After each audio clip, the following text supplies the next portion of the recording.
नमस्कार।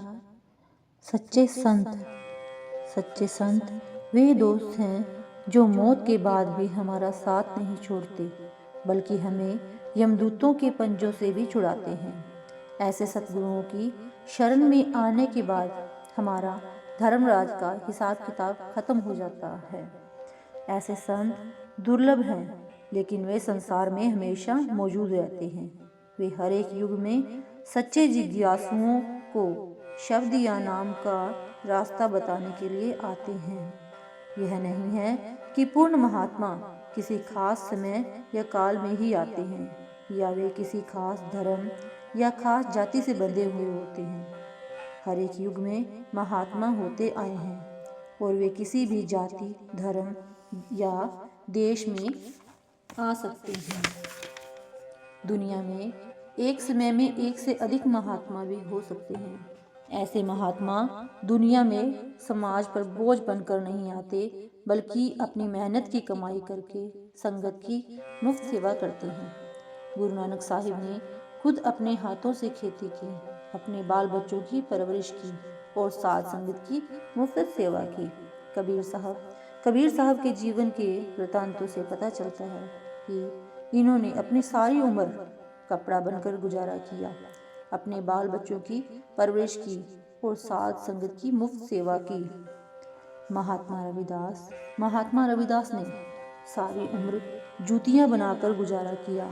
हालांकि राजा पीपा, जो एक क्षत्रिय राजा थे, इनके सेवक थे, और मीराबाई भी, जो मेवाड़ की रानी थी, इनकी शिष्या थी।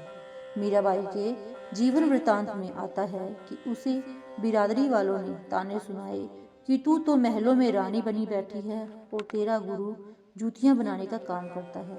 सेवकों के लिए अपने गुरु के बारे में ताना सुनना बड़ा मुश्किल होता है। उसने एक कीमती हीरा लेकर रविदास जी के पास जाकर प्रार्थना की कि हे गुरुदेव, लोग मुझे ताने सुनाते हैं, आप इस हीरे को बेचकर अपने लिए एक अच्छा सा मकान बनवा लो और इज्जत की जिंदगी बसर करो। लेकिन महात्मा रविदास ने समझाया कि बेटी, मुझे जो कुछ मिला है वह इन जूतियों को बनाने और इस कुंड के पानी से मिला है। मुझे इस हीरे की कोई ज़रूरत नहीं। महात्मा खुद मिसाल बनकर दिखाते हैं कि किस तरह दुनिया में रहते हुए, दुनिया के काम काज करते हुए मालिक की भक्ति करनी है। वह यह नहीं कहते कि घर बार छोड़कर जंगलों पहाड़ों की ओर चले जाओ और संन्यास आदि धारण कर लो। जंगलों पहाड़ों में जाकर हमारे अंदर परमात्मा से मिलने का कोई ज़्यादा शौक और प्यार पैदा नहीं हो जाता, क्योंकि वही इच्छाएं, वही तृष्णाएं हमारे अंदर वहाँ भी तभी रह जाती हैं। जिस समय फिर दुनिया का सामना करना पड़ता है, तो वही इच्छाएं हमें उंगलियों पर नचाना शुरू कर देती हैं। बल्कि हमारी हालात साधारण मनुष्य से भी बुरी और बदतर हो जाती है।